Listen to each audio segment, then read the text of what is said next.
We can now take questions if anyone has any questions. Mr. Karas, with the passage of the Accepting Schools Act, Bill 13, that allows gay straight alliances by any name to be erected within Catholic schools at the request of even just one student, do you find this application to be in some way redundant? What do you mean? What more are you looking for? Well, I think it's really important that we have safe spaces in our schools with or with no law that protects the right to these groups, because it's really important to create these safe spaces so that we can be ourselves. And I would encourage all Canadians that believe in the acceptance of all people and who want to make a difference to support jerisvision.org and become part of the solution. But these are already now enshrined within Ontario Liberal province here. So is there something else you're looking for? I'm looking for safe spaces in our schools, and I think it's really important to have those spaces, and I think that we need to ask our youth to create these spaces for their peers, and we also need to ask our teachers, our administration, our school boards to allow those spaces to be created so that we can all grow and be the amazing people we are. And that's why I encourage everyone to go to jerisvision.org and become part of the solution. Just to follow up there to understand what you would define as a safe space. I understand that you have attended Catholic schools for a good portion of your life, so you are likely familiar on catechism. Within it, it says that homosexuals are to be treated with, and I quote, respect, compassion, and sensitivity. It also describes it as, quote, intrinsically disordered. Now, regardless of how anyone feels about that, under Section 93 of our Constitution, doctrinal rights, Catholic schools are protected to define homosexual acts and lifestyle as such. Are you looking to remove those rights from Catholic schools? I'm not looking to remove rights from anyone, and I'm not looking to change the Catholic doctrine or teachings. I am looking for the fundamental values of the Church, which is love, respect, and acceptance. And I'm looking to create safe spaces in our schools so that we can, as individuals, grow and be the amazing people we are. And so I encourage all Canadians that believe in the acceptance of all people and who want to make a difference to support jerisvision.org and become part of the solution. Does that involve censoring some of Catholic teaching, though? I mean, in the Bible, it calls homosexual acts an abomination. Like, let's be very clear here. So, is there a hierarchy here where gay rights come before religious rights, specifically within Catholic schools? I'm not trying to put anyone's rights above anyone else's. I am asking for a safe space, and I am asking that we look at the fundamental values of the Church, which is love, respect, and acceptance, and that is all I'm asking for. And that is why I encourage everyone to go to jerisvision.org and become part of the solution.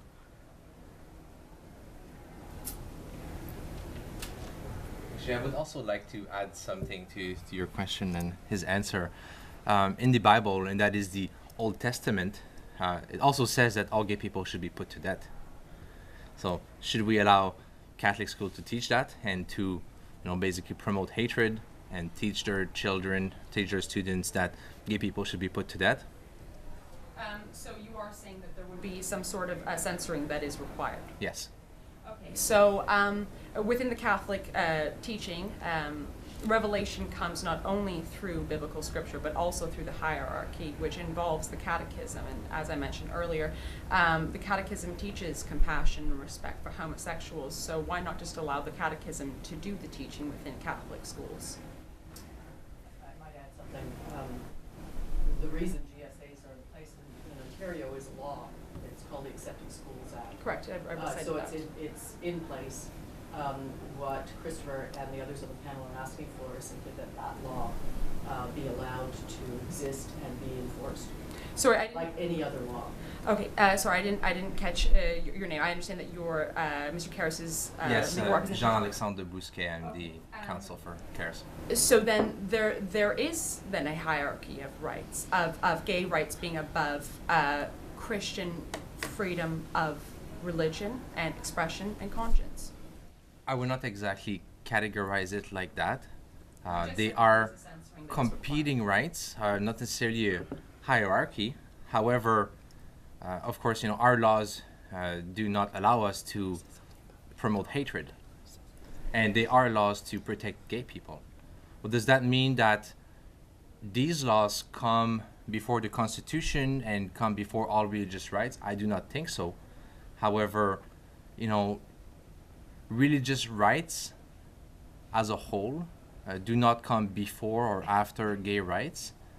However, there are certain different aspects to religious rights. So are you then accusing the Catholic Church of promoting hatred? If I may jump in, absolutely not. In fact, there are many GSAs in many Catholic schools, and the Catholic Board, the Ontario English Catholic Teachers, have been incredibly accepting and welcoming of GSAs, so which makes Chris's case that much more of an aberration in a sense, and the demand for actually keeping in place and enforcing the law, the Accepting School Acts, is ever more critical. So it's not a question of Catholic versus non-Catholic here. It's a question of acceptance and inclusion versus non-acceptance and inclusion, keeping the law versus breaking the law. Okay, so then on the topic of the law then, Section 93(1) enshrines and protects denominational rights of Catholic schools within this province. Are you requesting that essentially be struck down, because under that they are free and in fact protected to teach the Catholic Catechism that homosexuality, according to Catholics, is intrinsically disordered and gravely depraved? Should that then be struck down? Section 93(1) I'm talking about here. The answer would be no, from a legal point of view. However, there is a possibility to compromise this religious right, or I'd say to have a compromise and respect other laws such as the Accepting Schools Act and the Human Rights Code. I don't think it's one or the other. It's either religious rights or human rights. I think it's possible for Catholic schools to respect both. I think they've been doing a mostly good job at it so far, and they've been trying to. And I think they just need to provide some more training and guidance to their agents, professors, and administrators. So then, Mr. Karas, just getting back to you, I'm sorry, I'll wrap it up. Let's say tomorrow you walk into class and you hear a teacher say, this is our stance on homosexuality. It's gravely depraved, it's intrinsically disordered. Are you going to launch another application to Human Rights Tribunal? I could, but that is not the question here. The question is, and not even a question. We're really talking about the importance of creating safe spaces in our schools. We're not talking about whether a law protects or doesn't protect such groups. We're talking about how these groups need to be implemented, need to grow, and allow students to be themselves. And it's really important to create those spaces so that we can grow as a community and allow our students to learn in a safe environment. And that is why I'm organizing a forum with jerisvision.org to create a safe space within all the schools all across Canada. And I would like to pass on to Jacob. It's a case of acceptance and getting rid of the idea of tolerance. You really want to be accepted, not tolerated. It hurts when you think that someone's tolerating you because you're gay. It feels better when you feel accepted and not tolerated because you are gay. If you live a heterosexual lifestyle and you're tolerated because you live that's who you are, if you're tolerated, it doesn't make you feel like you want to, add to your community. It makes you kind of pull back and kind of hide in your own little area. It doesn't allow you to be your full potential. I'm sorry, I have to respond to that. Within our own Canadian Constitution, nowhere does it mandate my acceptance of your lifestyle, nor yours of mine. So are we kind of moving beyond the law here? Are we operating on feelings now? Can I interject? I honestly believe that our laws have been created to support our community and to protect us just as much as it protects anybody else on any grounds. And I believe that we are trying to create safe spaces here. We're not trying to change the law. We're not trying to change the way people think or change the way the people act. Just said that you're trying to move society from tolerance to acceptance, whereas a mandate of acceptance is dictated nowhere in Canadian society when it comes we're to It not- actually, in Bill 113, it actually does mandate acceptance. It calls for the ability to start GSAs in any publicly funded school. And that's really what this is about. I would also say, as a United Church minister myself, that the Christian religion is about compassion and love and inclusion.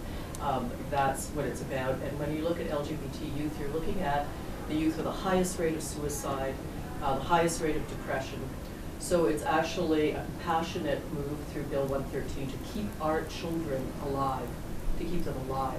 And I think it's not just a Christian in me that says that, but I think all people of faith want our children to be safe, want our children to be able to graduate from high school safely and alive. That was the purpose behind creating the Safe Schools Act, called Safe Schools for a reason, because LGBT youth are the prime focus of bullying, of hate, and to keep them safe. So that's the point of the bill, is now law for all Catholic schools and all public schools. That is what this discussion is about, is how to help children, young people, actually live out that law. And But to doesn't it actually come promote at the safe spaces. doesn't it come at the expense of freedom of thought, conscience, and religion of others? Absolutely not. How can you To say be- that? The Charter of Rights and Freedoms guarantees that we are able, and the lawyer might chime in here, to everyone, no matter race, creed, sexual preference, to be safe, to live safe. That's what we're asking for our children here. And I can't imagine anybody with any compassion, including the Pope himself, who've made statements around this issue, that would not want our children to go through schools safely. So has there And been? I think, sorry, somebody else has. Yeah, I'm just wondering, has there been any lack of enforcement with the bill? We sort of spoke with the ministry not too long ago, and they said, well, it's up to the school boards to make sure that they're following the law, and it didn't really seem like there was that much supervision to make sure that it's actually being enforced. When I first made the demand for my group, there was a lot of obstacles that I had to go through, and once I had hit so many obstacles, I actually contacted the Ministry of Education, and when I spoke to Sue Brown, they felt that they didn't have sufficient resources to actually attend to what was the issue at hand. And that is why I'm organizing a forum with the help of Jer's Vision, so that we can give the tools and resources to these students so that they can create these safe spaces in their schools so that they can feel safe and be themselves. So the ministry told you, like, we don't have the resources to enforce the law in the school. At that time, because the law had not been implemented. Okay. But I mean, now after the fact, like, we've got the law, it's, the school Yes. boards are supposed to be following it. Whether or not they do is. At this time, they should have the resources and tools provided to attend to the law. So have you seen any problems with that? Are there any school boards that just aren't bothering, or is it so far been good? From what I've heard, there has been some schools that have had a lot of success and others that have not. And unfortunately, I'm one of those situations. But for me, it's really important to create these safe spaces in our schools so that we can better ourselves and be the most amazing people we can be. So there's no GSA at your school? My group is called Porte Ouverte. It is recognized as a GSA, and we've had one meeting since its implementation, but that was after a year and 8 months of asking for the demand, and that is why I'm organizing a forum in May, from May 5th to the 9th at Glendon College, to inform students and give them the tools and resources they need to create safe spaces.